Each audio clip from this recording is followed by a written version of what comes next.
So we, the Photonics 21 Executive Board, would like to welcome today all the guests and members who want to celebrate the launch of this new partnership with us. I know that for some of you, you've been present at the Board of Stakeholders meetings, but for a lot of you, this is the first meeting since November 2020.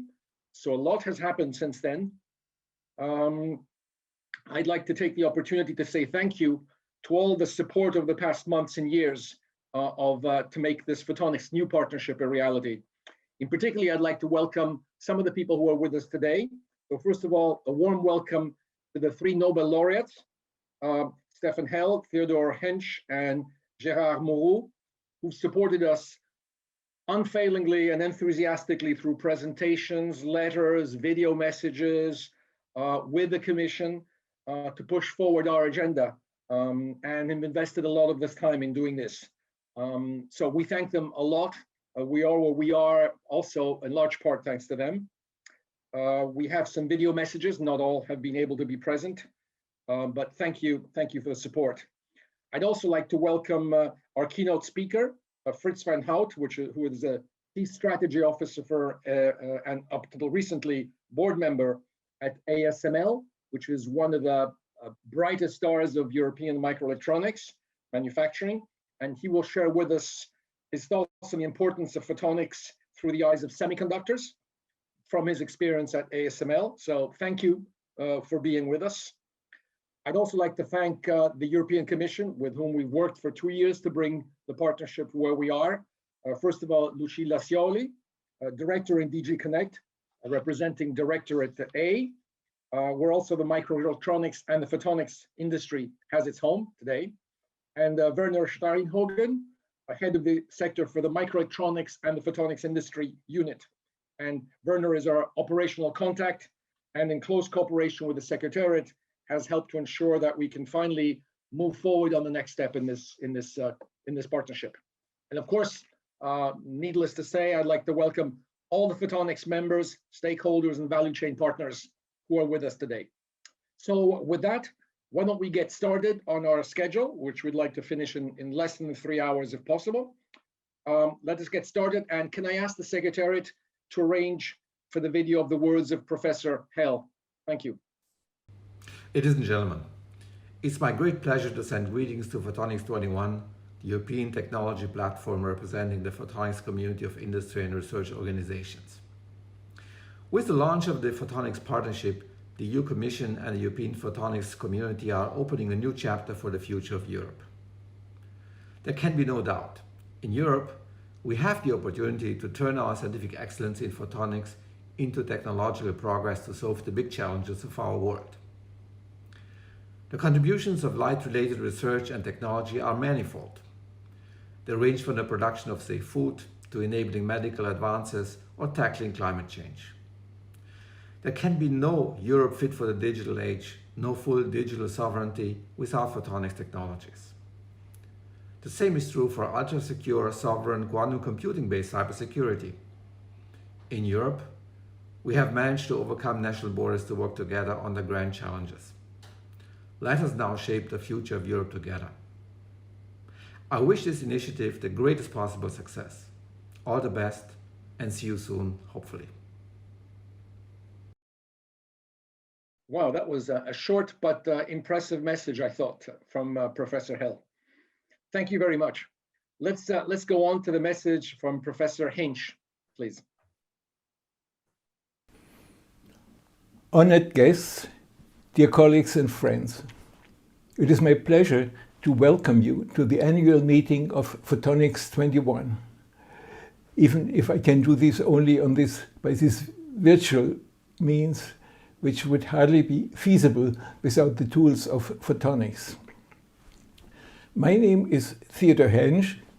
I am one of the directors of the Max Planck Institute of Quantum Optics in Garching and Carl Friedrich von Siemens, professor at the Ludwig Maximilians University in Munich.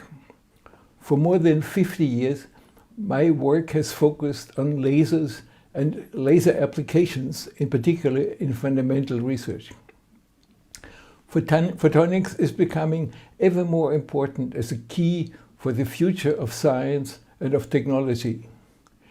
And in Europe, photonics also plays an important role in the context of technology independence. It's an important task of Photonics 21 to make decision makers in politics and in industry aware of the incredible potential and the great chances that photonics offers. And I thank all of you who contribute in this endeavor. I wish you an inspiring meeting. Thank you. Thank you very much. And finally, let us listen into what the message from Professor Mourou wants to tell us.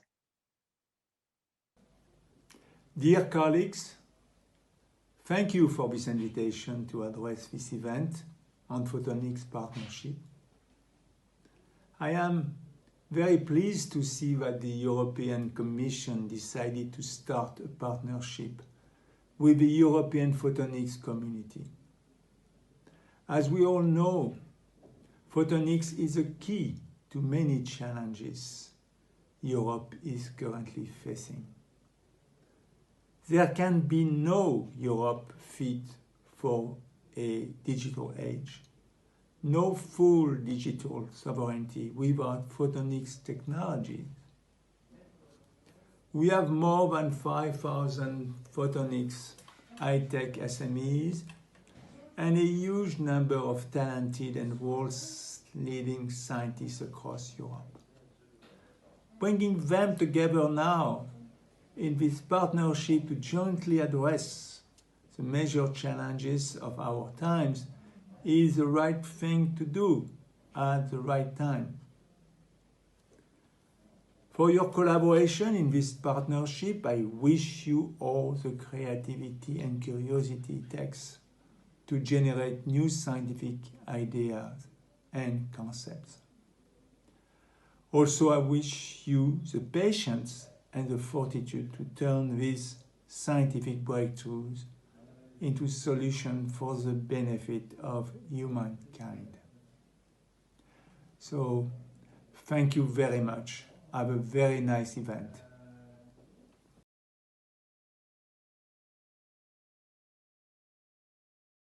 Thank you. What I always find amazing is that we are lucky to have 3 people like this supporting us, who are not only fantastic scientists, but also rousing speech makers, because I thought all 3 contributions were exactly on the point. So I must say, hat off to these contributions, and once again, thank them for everything they've done for the last 2 years. So with that, I'd like to move over to our keynote speaker, Mr. Fritz van Hoyt. Okay, good afternoon, everyone. My name is Fritz van Hout. Until very recently, I was the Chief Strategy Officer at ASML in the Netherlands, working in the field of semiconductor manufacturing equipment, as you probably know. I'd like to discuss briefly what my view is of photonics through the eyes of somebody from the semiconductor field. So if I make any mistakes, please excuse me, but I think the analogies are quite striking. So let me first take you through some of the history of semiconductors and ASML in particular, and then move to photonics. I need to get the right screen. So I think these days it's already very tough to imagine anything in this world without the use of semiconductors. We all use screens a lot. We have learned how to use these kind of conferences in the last 12 months. Data centers, self-driving cars, medical technology, all extremely well known, and we cannot imagine life without it. And all is based on chip technology that is advancing very quickly. To give you some perspectives of the size of the industry, approximately $450 billion worth of chips were sold last year. That equates to about 130 chips for every person on this earth, a total of over $1 trillion. And I think we can safely say that the chip industry is an enabler and a catalyst for global economy as well as for the welfare of human mankind. The progress in semiconductors is often described by what's called the Moore's law. It's not an actual law, it's an observation. And Gordon Moore, one of the founders of Intel, observed that the number of transistors on a chip doubled every year. He did that in 1965. In 75, he said, well, maybe that was a little aggressive. It doubles every 2 years, but still that is a massive accumulation of power and capability every couple of years. And this trend every 2 years has held at least for the last 4 decades. I don't see it change anytime soon. What does this do, this kind of change? It makes chips cheaper. And this is an illustration of memory type chips. Back in 2004, you would pay in a shop probably $110 for a gigabyte of memory. And few people would do that. At the end of 2018, it was 30 cents, and today it's probably close to 6 cents per gigabyte. That price and cost reduction is possible because of miniaturization, and smaller chips cost less, as counterintuitive as it may sound. The next thing it does, it also makes the electronics more powerful, makes it easier to incorporate it because it's so cheap. We've seen uses, applications popping up that we could not imagine simply because it was affordable now. We make a comparison of the last 35 years, then an IBM. Yeah. Excuse me? Some interference on the line. IBM personal computer back in '84 was a marvel of technology. Today, it doesn't stack up anywhere close to what you carry in your pocket. In fact, the smartphone that you carry around these days has more processing power and more capability than NASA had for the entire Apollo program to put a man on the moon. That's the advance of technology, and that enables and allows people to dream up new applications, even if we cannot think of them today. I think this fantastic progress is only possible because of the ingenuity of many of our engineers around the world. If you compare it to another industry, then to do the same, for example, in automotive, fuel efficiency improving at the rate of Moore's law, then we could all drive our cars our entire life for a single tank of petrol. And that would be unimaginable, and that's also showing how incredible the progress in the field of semiconductors in fact has been. Turning to ASML. ASML started in 1984 as a joint venture between Philips of the Netherlands and ASM International of the Netherlands. Just 45 employees. I joined at that point, and you could see the glamorous headquarters that we had at the time were nothing compared to what you would expect from a company in this field. It took several years, in fact a decade, to even get a foothold into the market after we started. But this kind of small beginnings make you feel that you have to approach everything with a very strong can-do attitude and not worry too much about what could go wrong. You'll find another solution if indeed things do go wrong, and they do from many times. If we look at our situation at the time, we had no production facilities, and therefore we're forced to seek a lot of support from others. And that forced us to do a number of things that we benefit hugely from today. First of all, it forced us to create a very clear system architecture to show what happens where. Then enforce a very modular design. All these different things had to come from different companies and different partners. So modularity was a must, and being able to test each module on its own was also a must. And as a result, a very, very close collaboration along the whole value and supply chain was required, simply because we didn't have any facilities ourselves. And as difficult as it was at the time, I think it was a major godsend and a huge advantage not to have our own facilities and actually work so closely with many others. If we look today, I think we had many ups and downs, many tough periods, both as a business, also as a technology. But today, all the major chip makers in the world use the ASML technology, and I think it's safe to say that there are almost no chips in the world anymore that have not been at least produced for a portion of their manufacturing process on an ASML machine somewhere in the world. Currently, ASML is the second largest listed company in all of the EU after Louis Vuitton. And our annual R&D budget is 2.2 billion euros, probably will exceed a little bit this year, fully devoted to making one piece of equipment for the semiconductor industry, an important piece, as we will see. To illustrate the chip production process, it is a complicated process.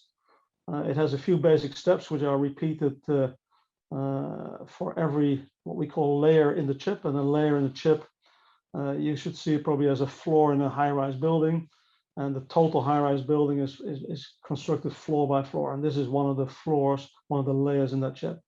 It basically starts with copying a master design many times smaller on a piece of silicon that we call wafer.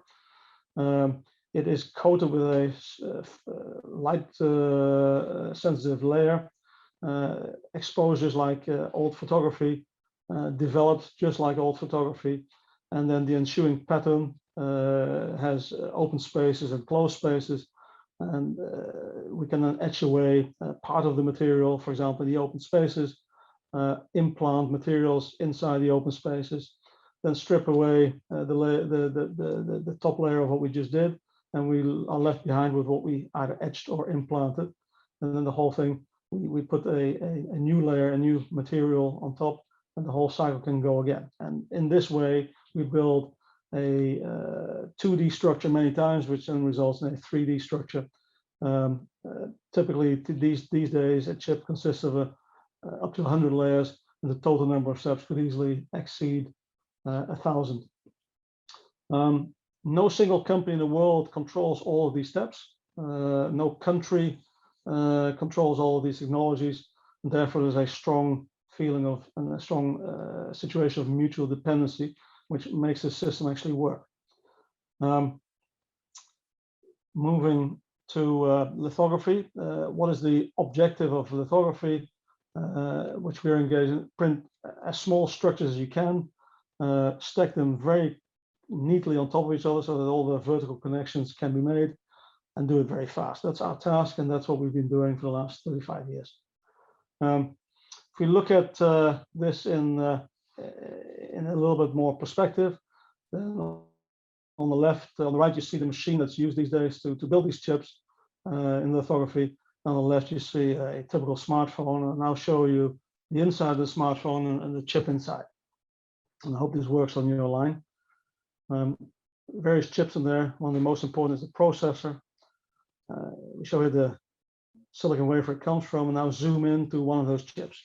As we zoom in, you see structure appearing, and you see finally that this is not a 2D structure, but actually a 3D structure. And this is basically what a small portion of the inside of a chip looks like. Many of these materials carry currents or have voltages, and traditionally they've been stacked the way I depict here. And as you can see, these vertical poles need to be precisely positioned on these lines as well as on each other. And the size of these structures is of the order of 10 nanometers, and therefore the positioning accuracy across this whole chip, across this whole wafer at all times needs to be less than 1 nanometer to make the whole chip work. So our task is to make structures of the order of 10 nanometers, stack them with an accuracy of less than 1 nanometer, and do it very fast. this is how we addressed that problem, that challenge in the last 35 years. We started with a small system working at the G line, the 436 nanometer line in the mercury spectrum, just using an ordinary lamp. And Lord Rayleigh helped us understand quickly how to keep up with Moore's law. As he said, the critical dimension, the minimum structure you can build, is a function of the wavelength of the light you use and the numerical aperture, the opening angle of the lens you use. With 436 nanometer, at some point, you run out of steam, and around probably 0.7 micron, it is all over. You cannot progress any further. So various new wavelengths to expose these wafers was introduced. In 2009, we introduced not only, excuse me, this should read ARF, argon fluoride excimer laser operating at 193. And we also introduced immersion, which is a layer of water between the lens and the wafer to increase the refractive index, which allowed us to build lenses with a numerical aperture higher than 1, which optical engineers will know is impossible in air, but in water you can go as high as 1.3, 1.4. So we built quite unique lenses together with Carl Zeiss in Germany to achieve this. Today we're shipping the machine you read about in the newspaper, the EUV system, which operates at 13.5 nanometers, which is soft X-ray, and it operates by generating a plasma, which I'll show in a minute, that generates this very aggressive radiation. 13.5 nanometer does not go through any materials known to mankind. It's absorbed by all. So we have to operate in vacuum, and we can only therefore operate using mirrors, not lenses. This system again was built in conjunction with Carl Zeiss, and the laser needed to drive this was built for us by Trumpf, also in Germany. Just a little fact, the data rate, so the amount of information going through this system, is about 25 million megapixels per second. And if you compare that to anything you probably have in your house, it is a huge data rate machine ever built. We continue to show then the generation of light.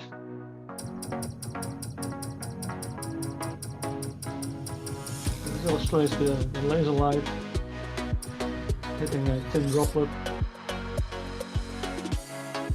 Look a bit closer. Actually hits it twice. First to make it the right shape, then to create the plasma of 1 million degrees. Then emits the 13.5 nanometer radiation that we use in the rest of our system to project these images onto the silicon wafer. This took us 20 years to make and industrialize to the point where it can be reliably operated day in, day out across the world without much of an interruption at an affordable price. To illustrate the impact of going to ever smaller resolution, the EUV system has a fundamental resolution of about 13 nanometers. If you use the full 13 nanometer capability, the Lord of the Rings trilogy that you may be familiar with could be printed on a single sheet of paper 2,500 times, and that I think illustrates the power of miniaturizing and putting more information on a smaller area, and therefore allow for the same cost ever increasing power or ever increasing memory in chips. So this is about the miniaturization of chips. Of course, we could not ever do this alone, as I already said at the beginning. While ASML does a system design, all these various partners, which I mentioned, like Zeiss, like Trumpf, like Heidenheim, like IMEC, like TNO, Fraunhofer, the various customers, the chip makers, the academia, all help us to create this little monster that's called EUV, and that we harnessed and created an industrial machine out of with the help of all these people. So when people talk about ASML, they really talk about this whole structure of people who collectively make this happen. Now moving to photonics, I think we can safely say that electronic integration has changed the world, has allowed the introduction of very powerful electronics at very affordable prices. And I strongly believe that photonic integration will change the world again. If we can harness photons and put them on a similar small scale as we've done with electronics, so many different things will become possible that only our imagination is the limit of what we can do. If we look at the similarities, basically electronic chips consist out of 4 different functions. There's a transistor, a resistor, capacitor, and basically a wire. In photonics, it's very similar. The wire is the waveguide, and then we have phase modulation, amplification, and polarization. And with those, you can create photonic integration if you can shrink these functions to the level where there can be enough power in a single chip to do useful functions. We're at the brink of doing that, and some applications are already in the market. We see a few of them here. The transceivers in data centers are being introduced for speed, but also for energy consumption. Structural integrity of structures like bridges or aircraft wings can be monitored in real time using photonics. Everybody's by now familiar with LiDAR and other types of sensors that help our cars and vehicles negotiate everyday traffic, and that's moving steadily on. And monitoring, for example, crops from above is also now a well-known application of photonics, because the photonics can be made small enough to not be a problem for a small aircraft to lift. You could have this in your own home. Every farmer could have a few, and it would cost not too much, so it could be impossible to afford. And that's made possible by the further integration that will just continue, just like in electronics. If I focus on an activity that I'm familiar with next door to ASML here in Eindhoven, then almost 30 years ago, Philips started to integrate photonics components.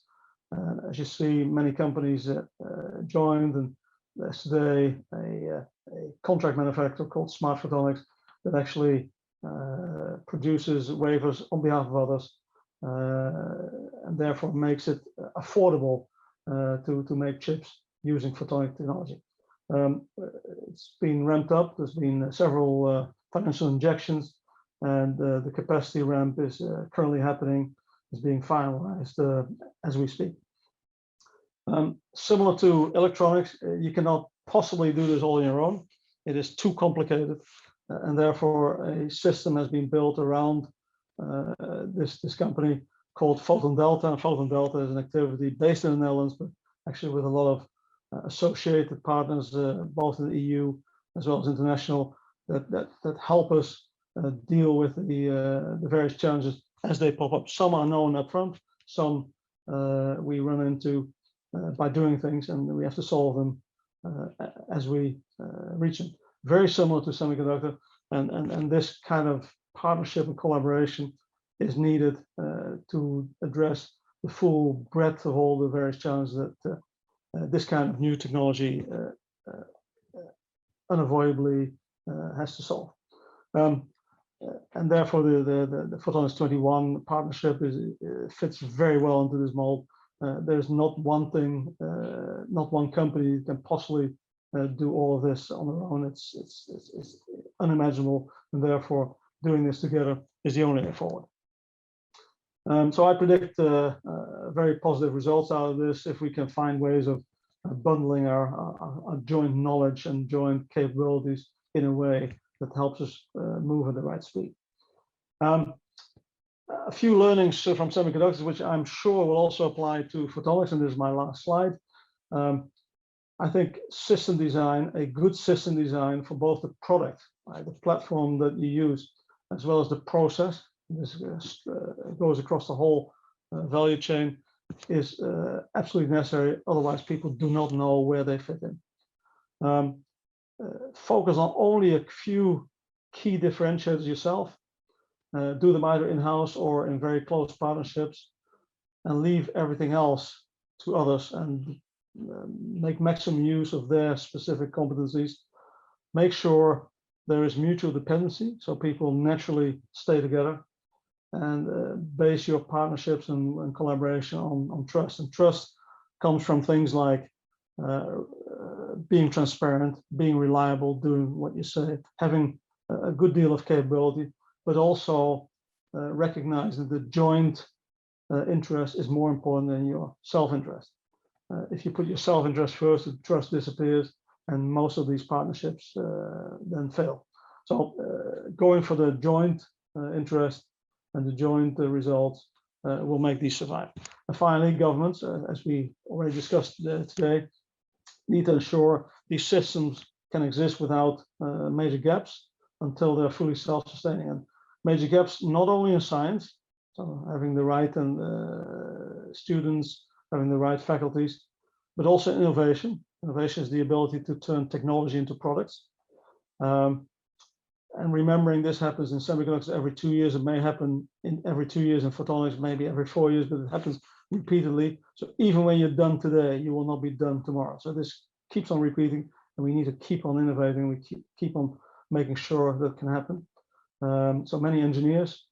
And finally, industrialization has to be done efficiently at a reasonable price, so that the products that come out are affordable by a broad range of people and companies, so that this can be self-sustaining indeed.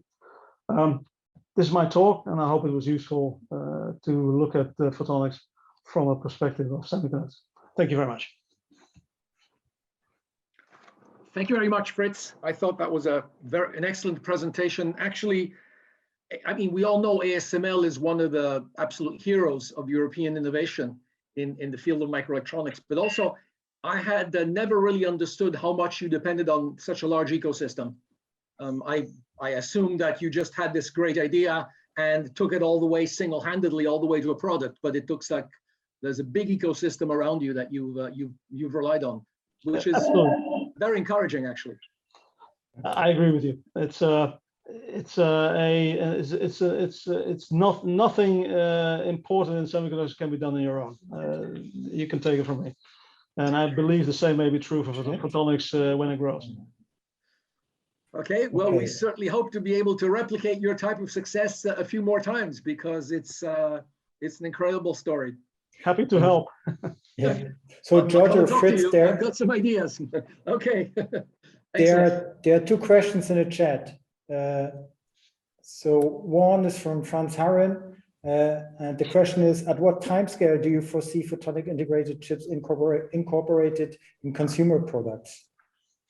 That's not for me to say, but if you look at the history of semiconductors, the history of photonics, I think photonics is about 30 years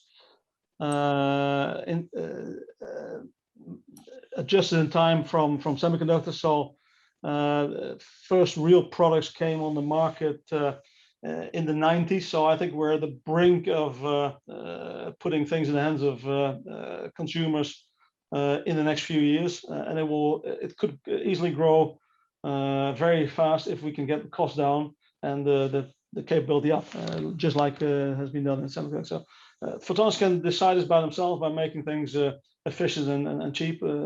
Adoption will be rapidly following. Next few years, 5 years, maybe 10, no more than that.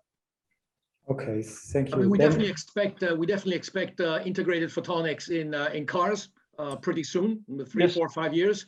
Even in smartwatches in 2-3 years, and other applications. There's an explosion of silicon photonics from going principally into telecom, which is what we developed it for when I was back in 1998 with Bochum, the first silicon photonics company. Now there's a huge number of applications outside of telecom, which are much bigger than the original telecom. in addition to the data center applications. But I think you'll find it goes into all sorts of industries. Okay. Then we have additional questions. So from Ivan Stojanovic, do you see any unique technological challenges for front-end tools for PICs? For instance, the challenge that EUV tackled for semicon. And do you think front-end tools needed to be unique for PICs, or can they be adaptations? In fact, many front-end tools from semiconductors can be used in photonic manufacturing, sometimes with different materials, so the process needs to be adapted. But by and large, the technologies for manufacturing are somewhat similar. So there's some good news there that lithography tools, for example, can be almost one-to-one used in photonics as well. So that's very good news because they're not exactly cheap. If we also had to develop new ones, that would make it probably unaffordable. Right.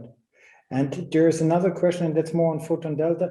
Do you have data about the public and private investment for implementing photon delta? I do. So the total round today was just over €250 million. Government money matched by private money. I cannot tell you exactly the split, but it is a significant activity. But bear in mind that even if we get this going, after 2 years, we need to have the next generation of chips. And so many more rounds will be needed until you get this momentum that we already discussed, where the inflow of cash is sufficient to keep on investing in R&D. And that's what we need to do. And there will only be a few successful partnerships in the world. The world can simply not afford more. So it's important to be there at the start. Okay, so that's all from our side. Okay, thank you. Okay, thank you very much. You're very welcome. I think that we're moving on to the next part of our agenda today. I'm going to make a brief presentation about the Photonics Partnership, and then we will ask the European Commission to give us their point of view on the similar situation. Okay, now I think I can change the pages if I learn how to do it. Okay, so why are we doing this Photonic Partnership? And also, just as important, what's different in what we're doing now versus what we did 7 years ago in the last framework program? So Photonics Partnership is indispensable for us to be able to move towards achieving some of the goals that Europe has. We used to have a group with a certain number of work groups that developed everything inside. The new structure is twofold. It's built around a very powerful photonics core that has the core technology, surrounded by 6 groups which are really outgoing, which attack particular market opportunities, particular things around us. And really the word here is going out, because this is a key enabling technology. And the key thing that we need to do in the next 7 years is reach out to other entities, both to get financing to bring our things to market, but take the technology and move it into these areas.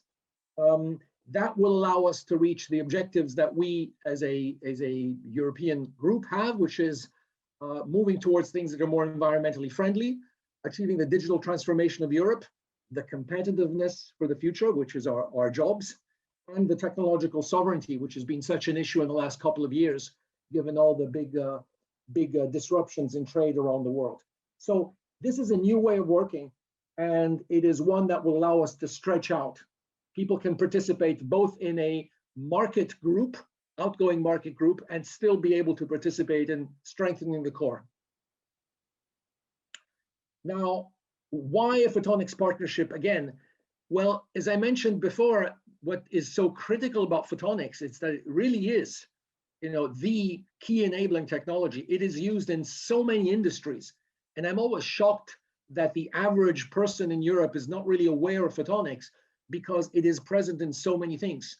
I think most of the people listening to me are aware of some of these things. The use in sensors, the use in camera systems. Of course, communication systems are basically 90% photonics anyway. That's when a lot of the technology found its maturity. Screens, displays, projectors. This is an area that's still mostly Asian. We hope to bring some of it back to Europe. The generation of light, where Europe has been one of the strongest players historically, photovoltaics, et cetera, et cetera. Okay, so really it's going into all these areas, and each one of these industries has a huge future for Europe. And competitiveness in photonics can allow us to be competitive in all these key downstream industries, which are the next wave of innovation. Now, going over to why actually the partnership from a what do we do about it? Global photonics really is one of the areas that's been growing far and ahead faster than the rest of the sectors on average. If you look at the growth rate in the last few years of 7%, it's about five times the average growth rate of industry. Sometimes you can achieve those types of growth rates if it's a small market that's just growing. But photonics is actually a huge market. It's about $700 billion, so bigger than the electronics market that Fritz just talked to us about. And people don't seem to realize it. People know how big electronics is, but they forget the size of photonics. And it's going to keep on growing. Within this world market, where it's a very dynamic story, Europe has held its own. So whereas China has kept on growing, taking share from a number of areas, Europe has actually maintained share. Europe's photonics industry grew nicely in the last few years. It's growing faster than many other high technology industries like IT, even microelectronics for that matter, medical, etc. It employs about 400,000 people and is continually adding jobs. And our market share of about 16-17% is among the highest in the world outside China. Finally, we're spending a lot in innovation, which is good because that's how you keep ahead of other people. And we have some segments where we're quite dominant. For example, the manufacturing portion, Europe is very strong. The medical is very strong. We're quite weak in others, like the consumer. Hopefully, with some of the technology changes going on, we can bring back some of that consumer electronics into Europe. That's one of the things that are particularly important to me personally. So we're going to try and do that. So photonics is really important for Europe, even on the numbers level. If you look a little bit at some of the data, here we have, you can always argue about the data, of course, but this is a consistent set of numbers. If you look at the segments and the growth rate, first of all of these segments here, the size of the bubbles is the size of the dollar opportunity or euro opportunity in this country. If you look at these, all of these are higher than the global GDP growth, which is the orange line. So every sector, no matter which segment of photonics you use, is actually a good story compared with the average of the rest.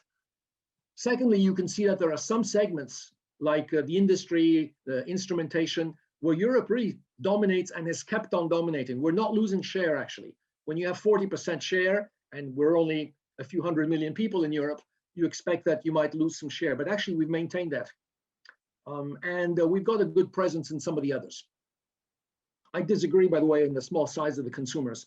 I think that's depends on how we consider the data, but given all of these things that are around, I think the consumer is actually much bigger.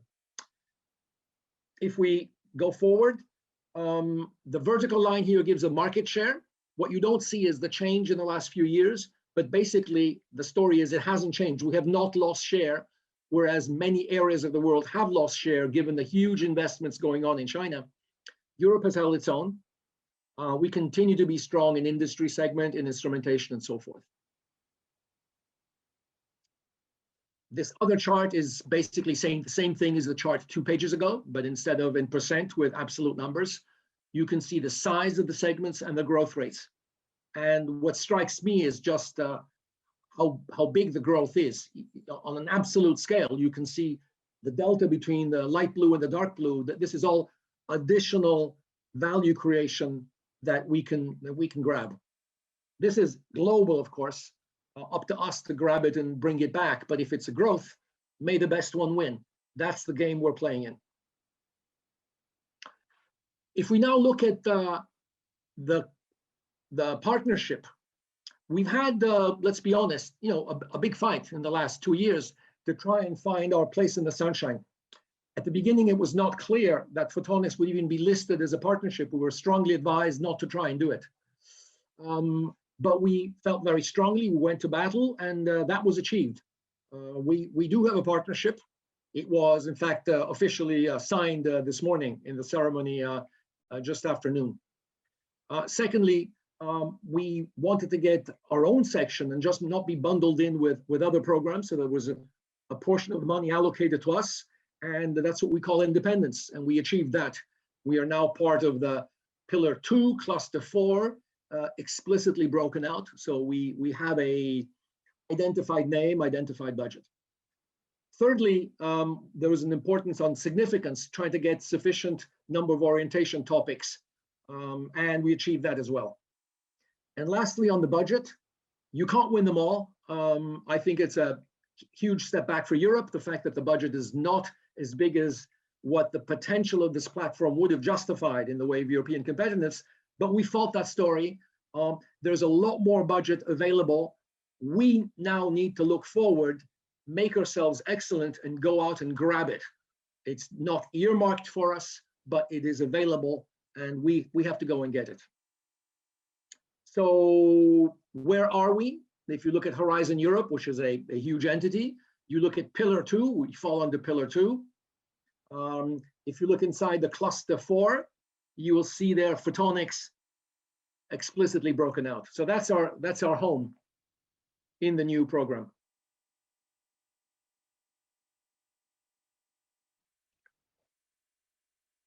Sorry, with the delay. Now, starting on the right, if you look at the partnership where we are today, you can see on the right, the membership of Photonics 21 has kept on growing in the last 15 years, ever bigger, always more relevant, always an ecosystem that is becoming stronger.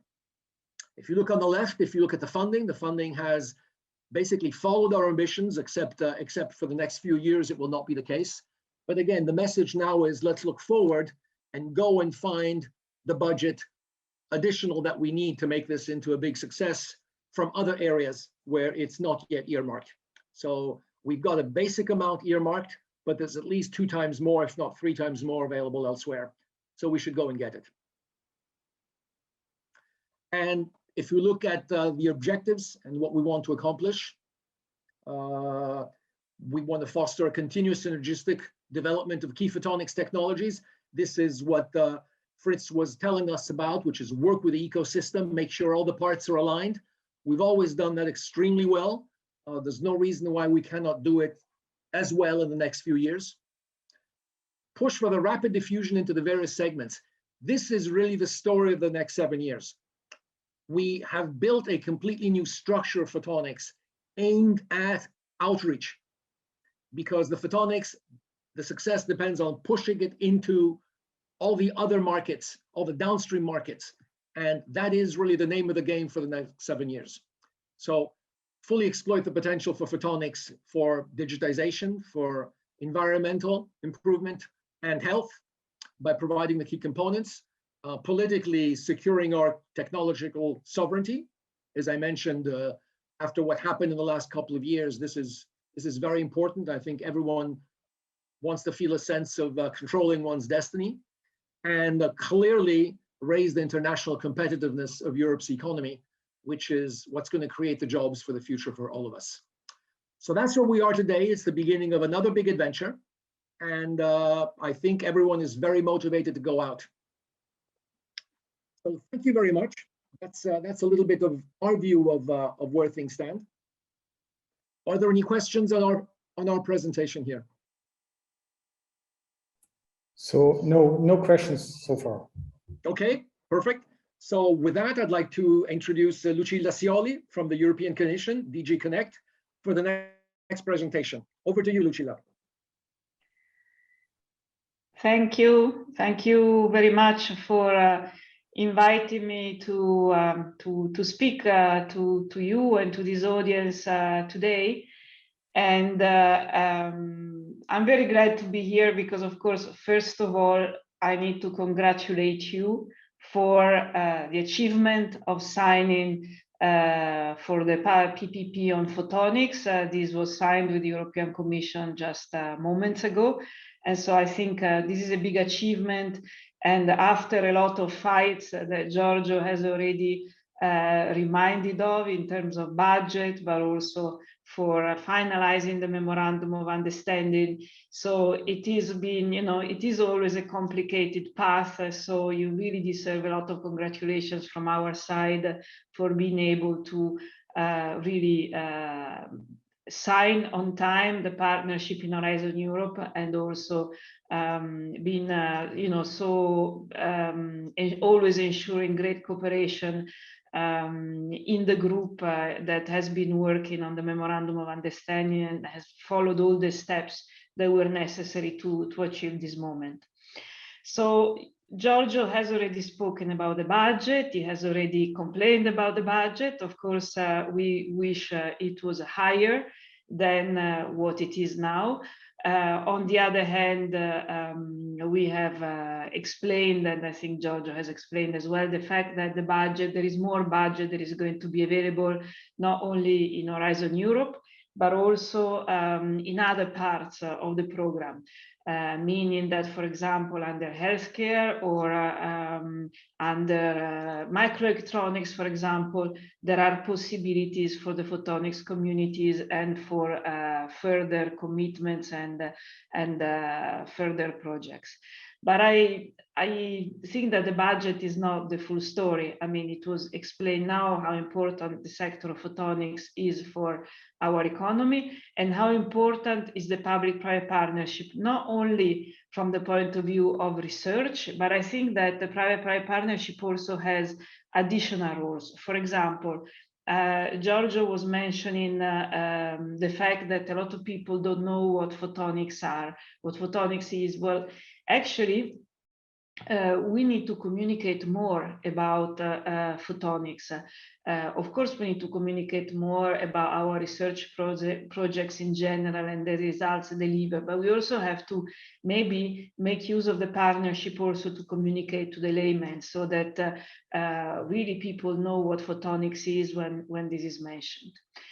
And I also see the public-private partnership as an important center for skills development, because these are companies and researchers working together, and we need more of this talent. And therefore, I think that being able to organize internships, for example, opening up to the students of the engineering faculties could be a very good opportunity for the companies in the partnership. The partnership is also expected to engage with national authorities and regional authorities.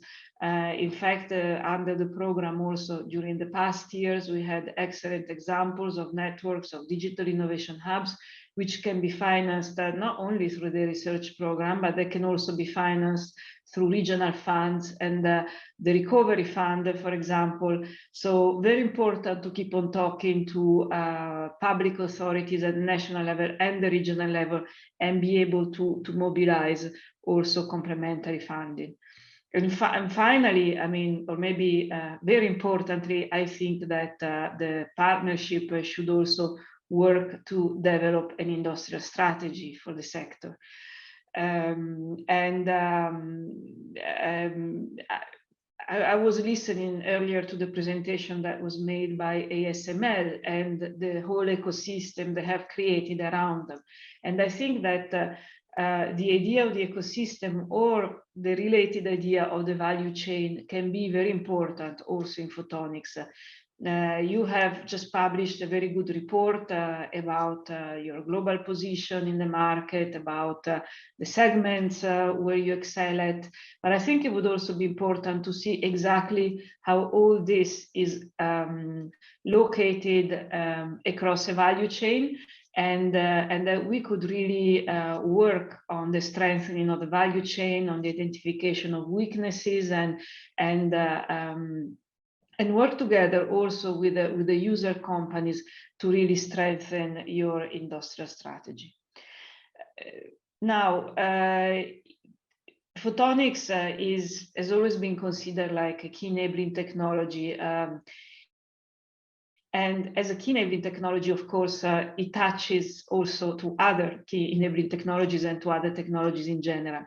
And so it's very important that the partnership is also able to work with other partnerships. I know that some steps have already been taken.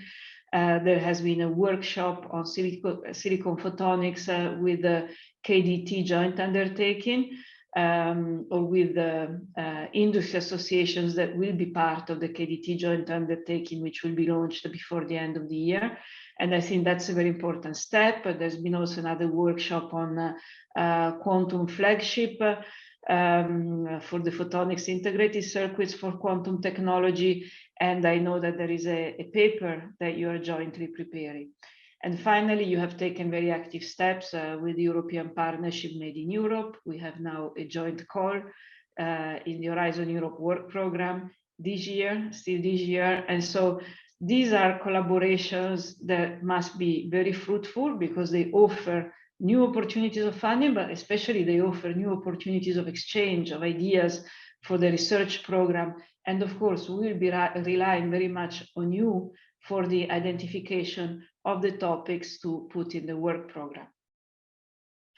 Last but not least, of course, you can also participate to the various missions that are in Horizon Europe. I'm thinking of the cancer mission, I'm thinking of the space and so on. And then I am also wondering, and maybe you will explain that to me separately, whether you play a role, for example, in the context of high performance computer. I'm sure you do, but that would be also something that would be very much important to think about, because the Commission has published a communication not long ago called the Digital Decade. And the Digital Decade identifies the digital transition that the European Union is facing and identifies where the European Union would like to be in 10 years' time. And it presents a digital compass, which is organized around 4 axes. There is the use of digital by businesses, the use of digital by administration, the skills of the population, and then there is a 4th category, which is the digital infrastructure that underpins all this. And I think that photonics certainly plays an important role in the digital infrastructure. And I think that together we have to discuss how politically we can also frame and contextualize the contribution of photonics to what is the digital infrastructure of the European Union. Let me just make a last comment on the fact that I think the role of SMEs is very important. I mean, the sector in the European Union, of course, counts many SMEs. And there are also new opportunities offered by Horizon Europe to SMEs and also to startups. I'm thinking in particular of the European Innovation Council, which offers funds for SME with grants up to 2.5 million euros. And there are EIC accelerator actions, and I think that the photonics community should really closely look into that. And it should continue working on the digital innovation hubs as it has done before. I think this remains a very important dimension, and also for helping SMEs to use photonics in the conception and in the development of their products. I think I will stop here. I think I have reminded the main elements that, in my opinion, are important to keep in mind for the way forward of this public-private partnership. So it is research, of course, but it is not only research. And we will really, now that the partnership has been launched, very much look forward to your contribution and to your help to bring to lift, if you want, the importance of the photonic sector in the European policies, and bringing together all the relevant stakeholders to a value chain that we very much look forward to work with. Thank you very much. Thank you, Lucilla. As Lucilla mentioned, we always have very lively debates with the Commission, but that's because we believe passionately what we do. I mean, I really think this is critical for Europe, and so we have good debates. But what I'd like to point out is that We've been working with the Commission for what, 17 years now, and the Commission has always been there by our side, and it's been a very fruitful collaboration. And sometimes we're wrong, and sometimes, you know, this is normal in a relationship, but we've been a two-way partner for 17 years now with the Commission, and thank you very much for continuing that. Thank you, Lucilla. So now let's get down to the details, the things that really matter, the photonics calls on the work program. I'd like to turn over to Werner to take us through that. Over to you, Werner.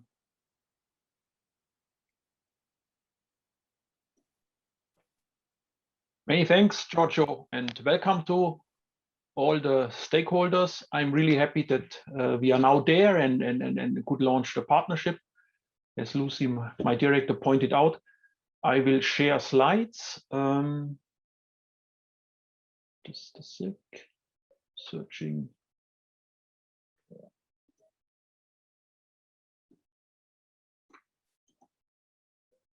Here we go.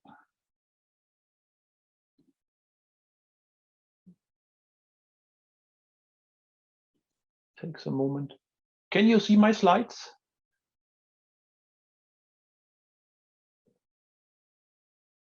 Yes, we see the slides, Werner. Perfect. It's just not the first one. Sorry for that. Okay. So I would like to talk briefly about the Horizon Europe work program.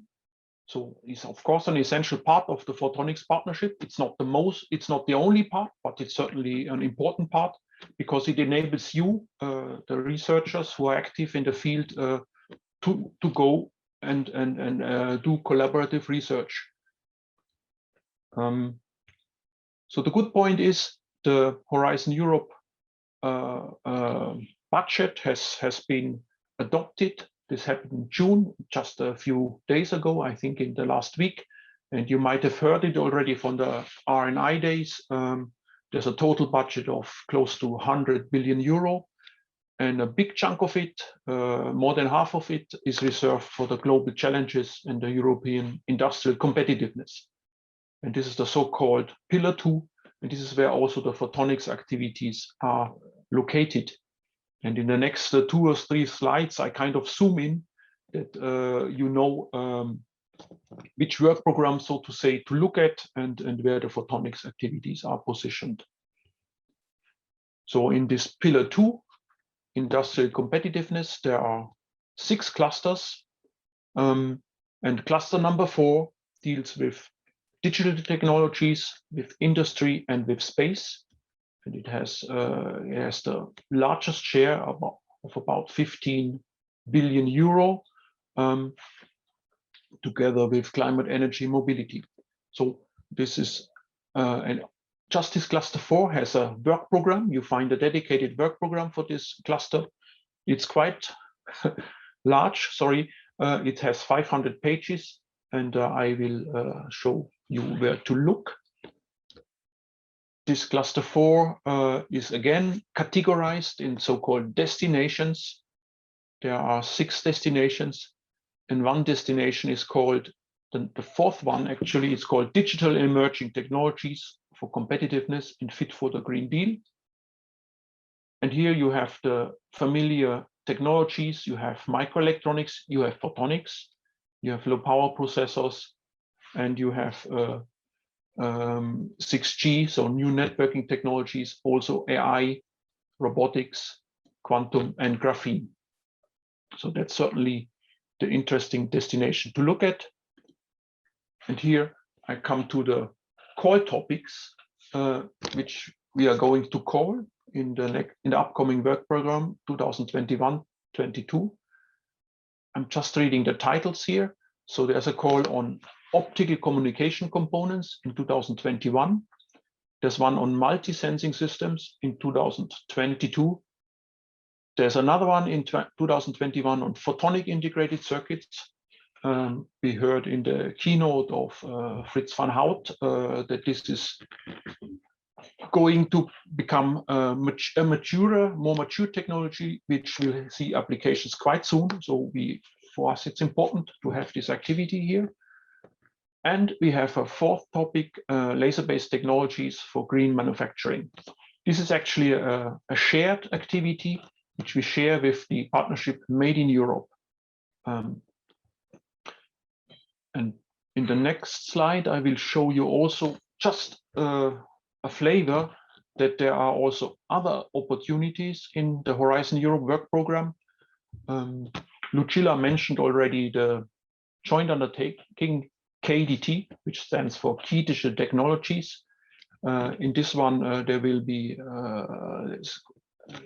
activities on optical interconnects and silicon photonics, and integrated photonics will certainly be eligible there.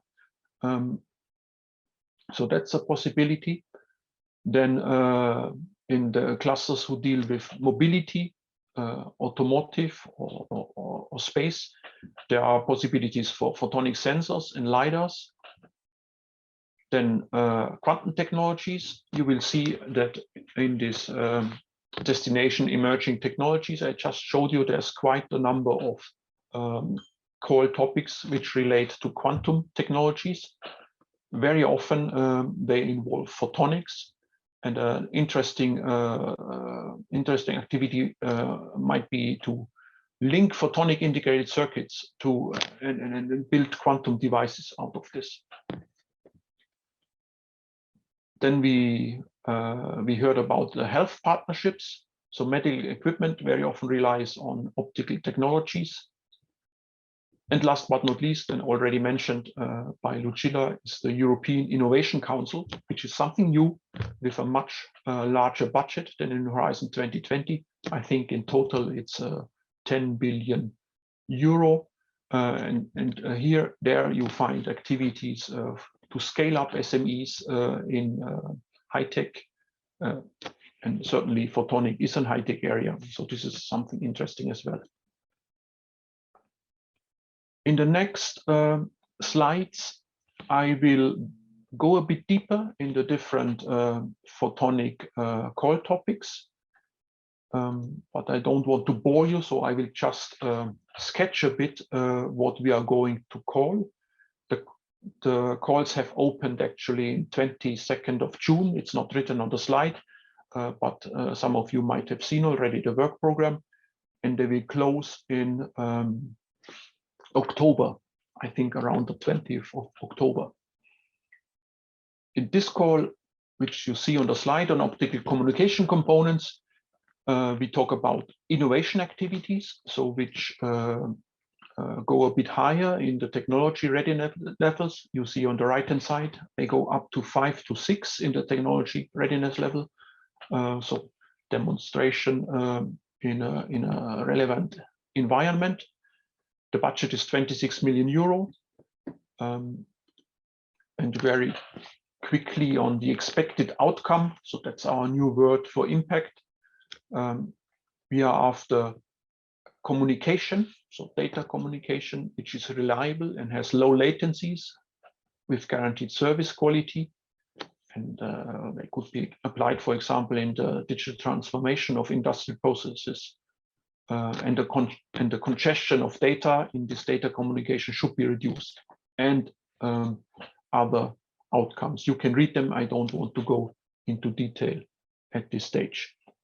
In terms of research, so the scope of this activity is to develop dynamic, actually ultra-dynamic photonic components and subsystems for time deterministic and time sensitive networks.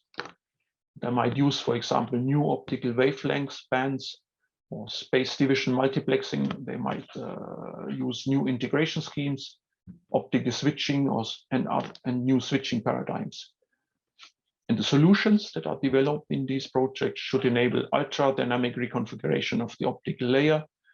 They should help to mitigate power transients of the amplifiers, and obviously save energy and improve the bandwidth efficiency. As always in the photonics calls, we ask for a couple of use cases also in this topic.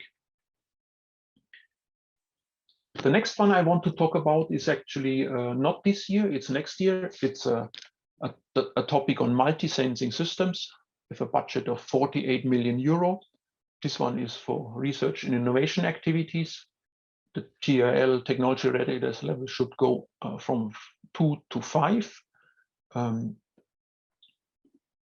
In terms of outcome, the proposal should develop the next generation of multi-sensing photonic and electronic systems, help Europe to be sovereign in terms of technology, contribute to the Green Deal, and reinforce the industrial leadership.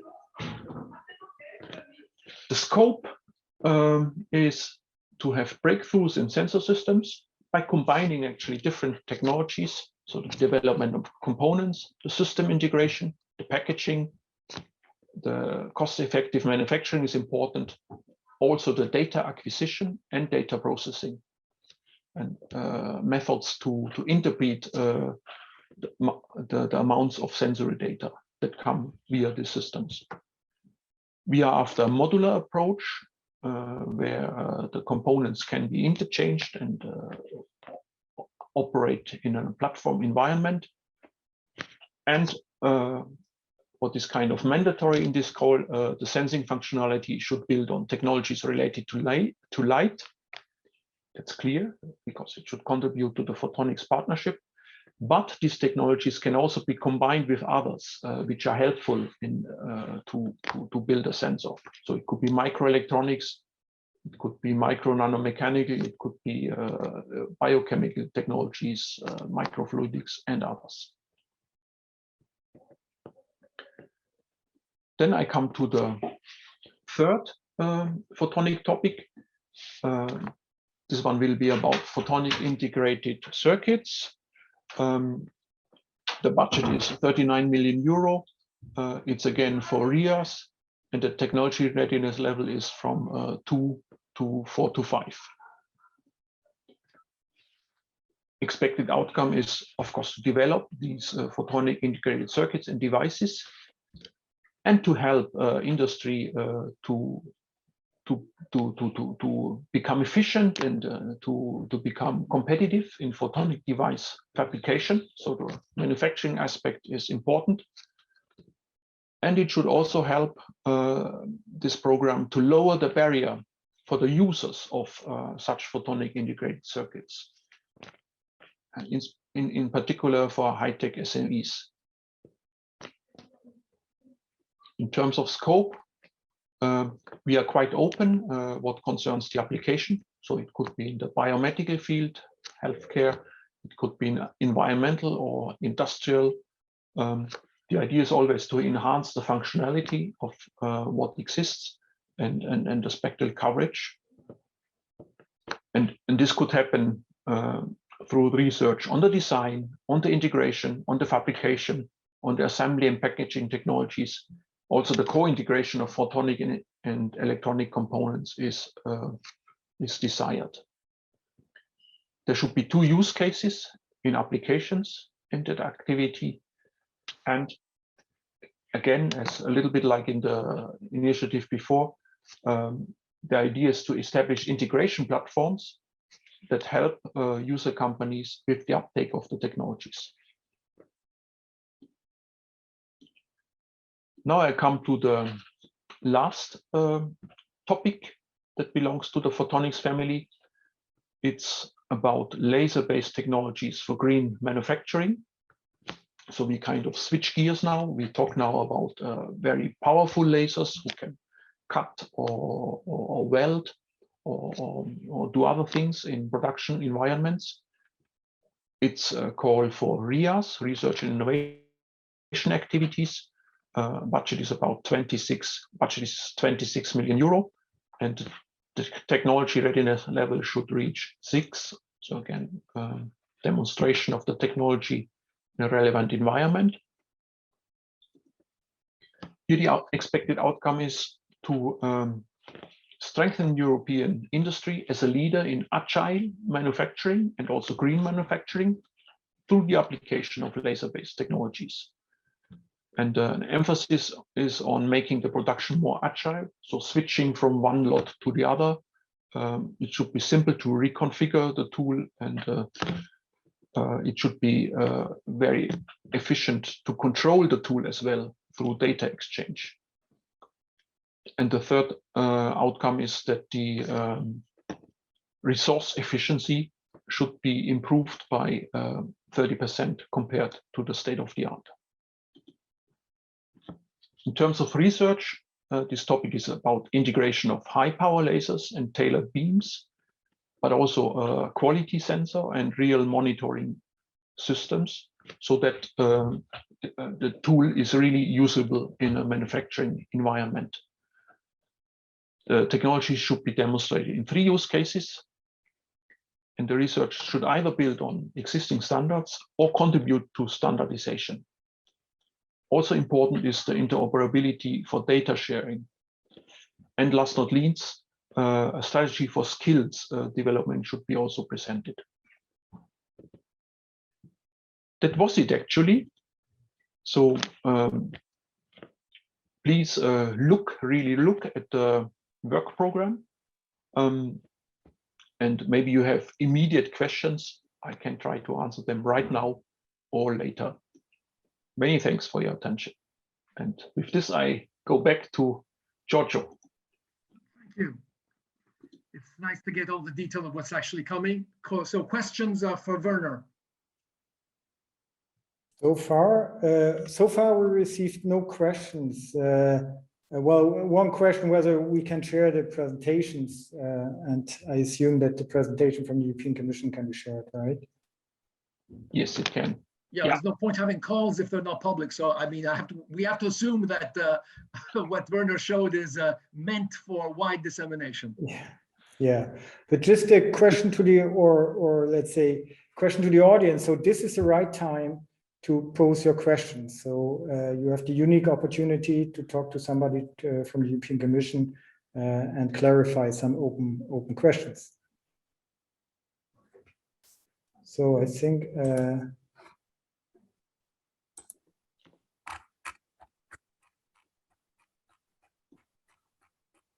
okay, but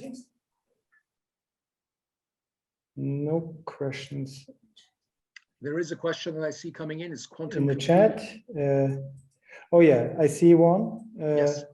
Is quantum communication, I guess it's meant, included in the call, advanced optical communication components? Okay, good question. First of all, it's not excluded. Yeah. My quick reaction would be, look at the call description. You see this time deterministic requirement, and then check whether this makes sense, yeah, in quantum communication, whether that can be realized. And I also would invite you to reflect. It should be quite mature actually. Technology readiness level of 6 to 7 should be reached. Whether this makes sense in that context. Yeah, but it's not excluded. Oh, okay. Okay, then we have another question. What are the nature of these calls? Are they all collaborative or single partners can apply? Well, I think that's an easy to answer question, right? Yeah, they're all collaborative research. Then I see another one coming in which call would the design of new CMOS sensors fit with stacked technology?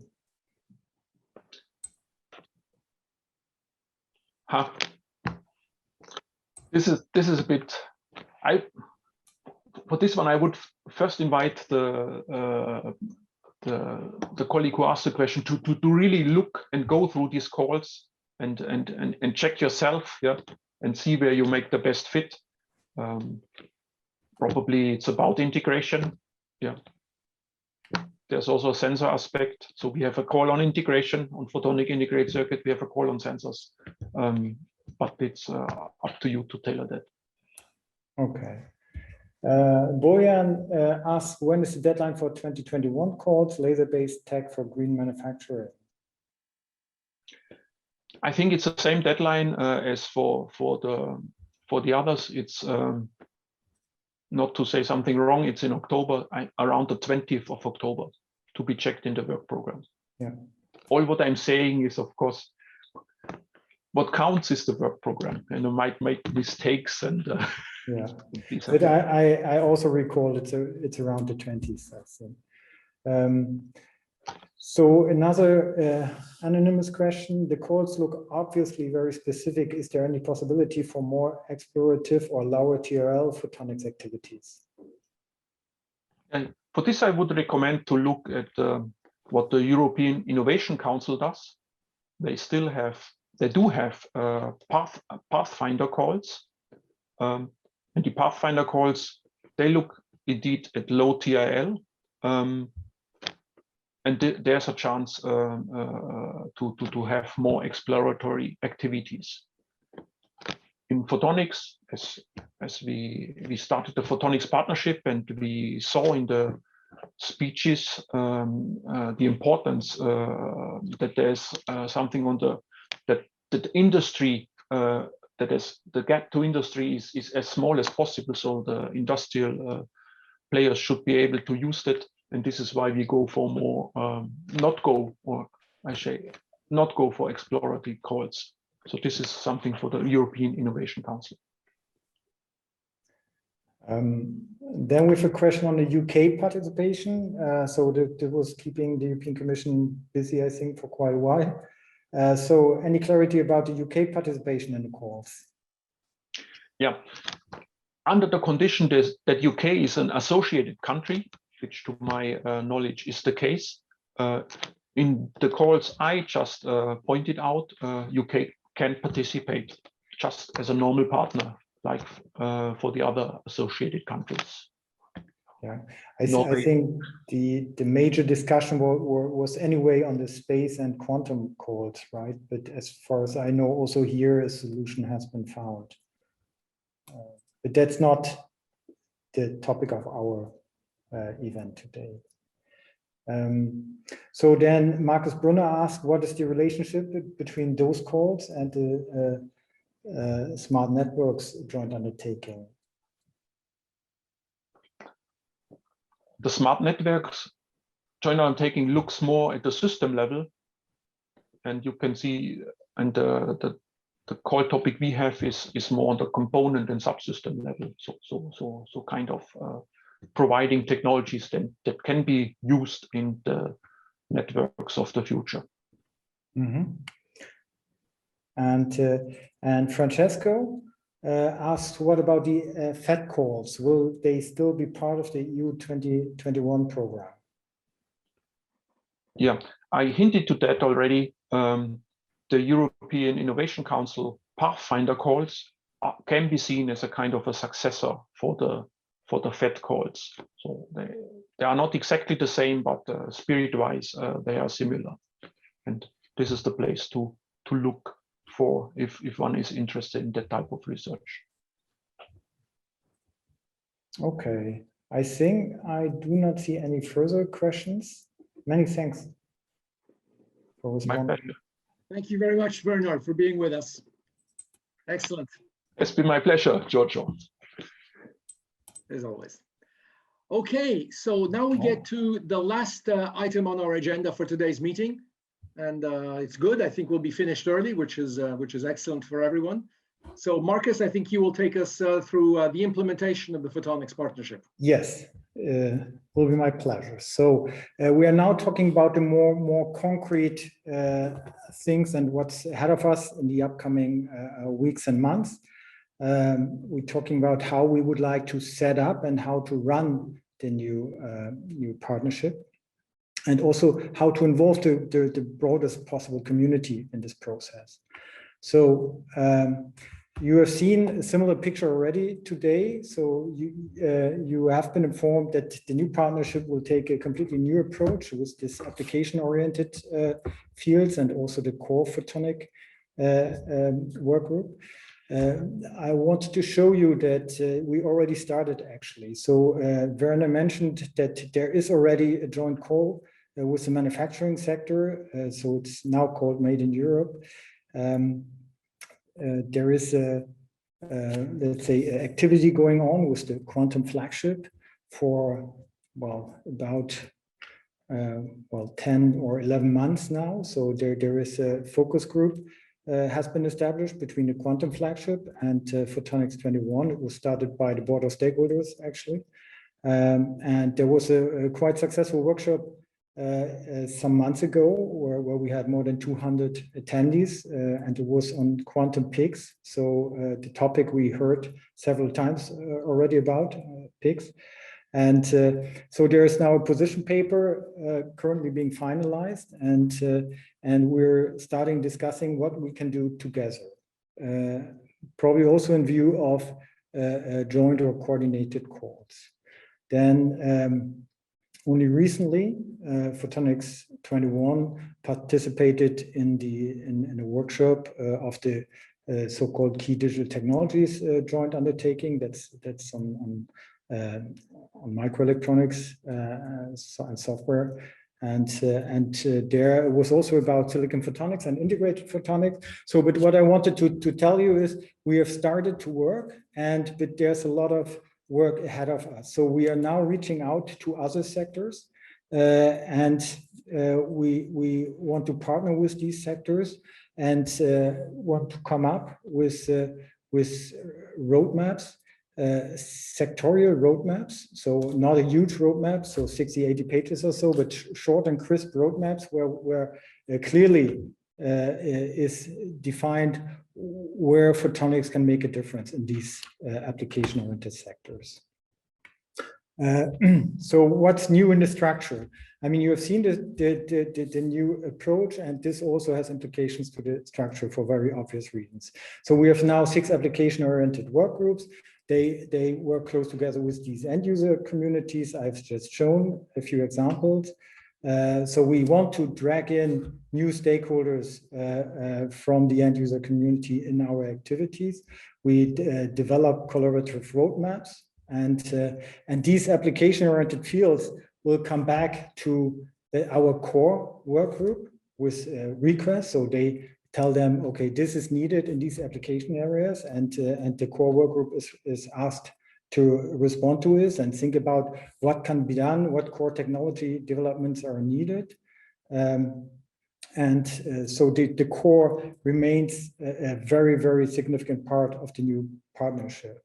We'll have a new type of chair, a deputy chair, to all of the work groups. So all elected work group chairs are asked to nominate one or more deputies to help them in preparing the roadmap, but also later on in preparing potential call topics. And we have a steering board, which is, let's say, consisting of the application work groups and the core work group, which is, let's say, bringing everything together and make a proposal for the call topic priorities, but also for road mapping overall. So this is, let's say, on the structural level, what is new. We only recently had a new election of the executive board and the work group chairs, and some faces here are familiar to you. So for the work group 1, digital infrastructure, it is Jean-Luc Baillard from Nokia Bell Labs. For the work group 2 on manufacturing, it's Thomas Rettich from Trumpf. Work group 3, health, is Jürgen Popp from the Leibniz Institut für Photonische Technologien. Then we have the work group 4 on climate, mobility, and energy. There we're quite pleased that Jan-Erik Kallhammer from Vainia in Sweden is now part of the executive board. And we have actually 2 seats which are still open and will need to be filled. So there are some first discussions with people that may be interested. But as in the past, all of these activities and all of these seats in the boards are elected by the members, either directly or indirectly. And then we have the work group 7, that's core photonics.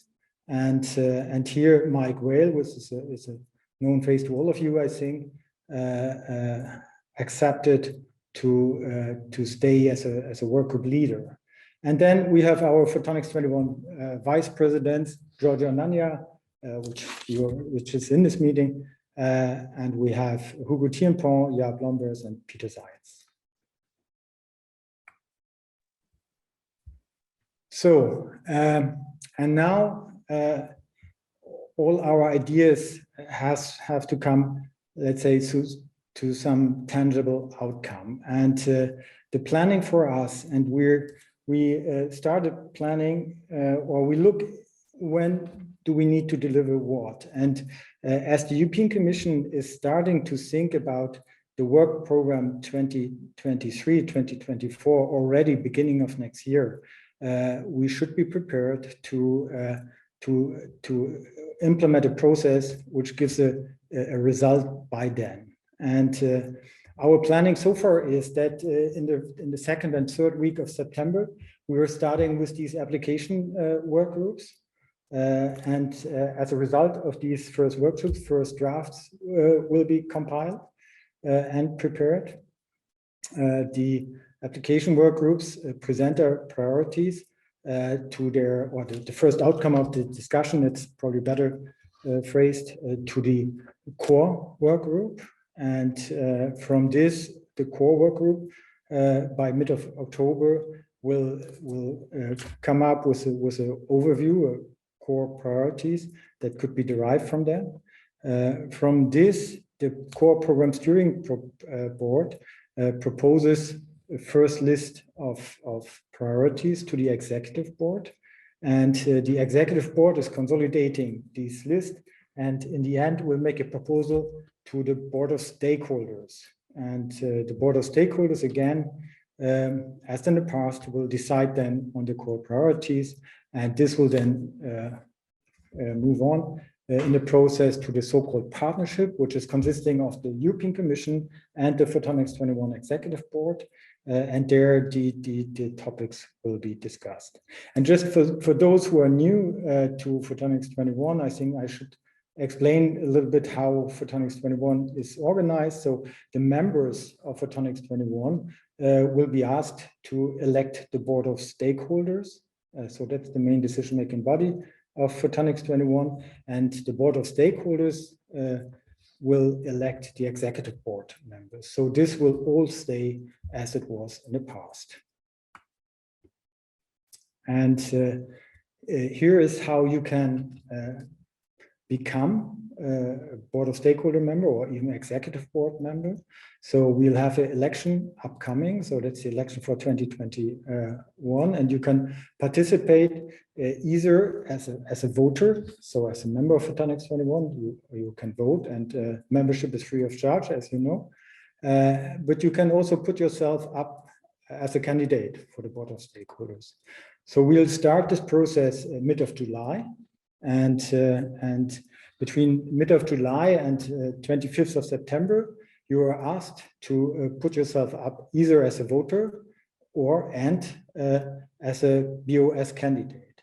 And then there will be the election period starting from the 26th of October to the 9th of September. And then in early November, we should know who will be the new board of stakeholder members. And again, those board of stakeholder members can then elect the executive board members. And the executive board is coming from the board of stakeholders. So that was my talk on the next steps. So we will be busy during the summertime preparing all of these workshops, and you will hear from us during the summertime, and you will get invitations to attend this workshop. And we kindly ask you, obviously, to participate in this process. So do we have any questions on this?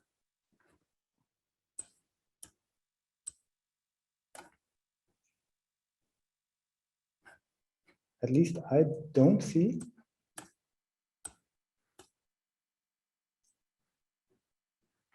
So what we would like to ask you then at the end is just to give a brief feedback from you, which work groups you would like to participate, just that we, let's say, get a first feedback how the interests are distributed. I think we have about 150 people in the call here, and so that we can already prepare a little bit. And I see that the poll shows that there is quite a big interest, and that's not surprising, I think, in the core photonics field and in the health field, but also manufacturing and climate and mobility. I must say that in the agriculture and food, this is a new area to us. And we have first contacts there, but there is still a lot of work to do on our side in order to let's say, get to the right people there, I feel, and also especially to the industry. So I think this, thank you very much for participating. We have now about 65 respondents. And with this, I think we can close. So, is there any other business or questions before we move to closing the meeting? No, from my side, we have shown what we wanted to show. Okay, so I would like to thank everyone for attending. I would like to thank in particular Fritz for giving us the keynote speech. And we now look forward to implementing this. And we've got 7 good years in front of us. Thank you very much for attending. Okay. Bye-bye. Thank you. Bye.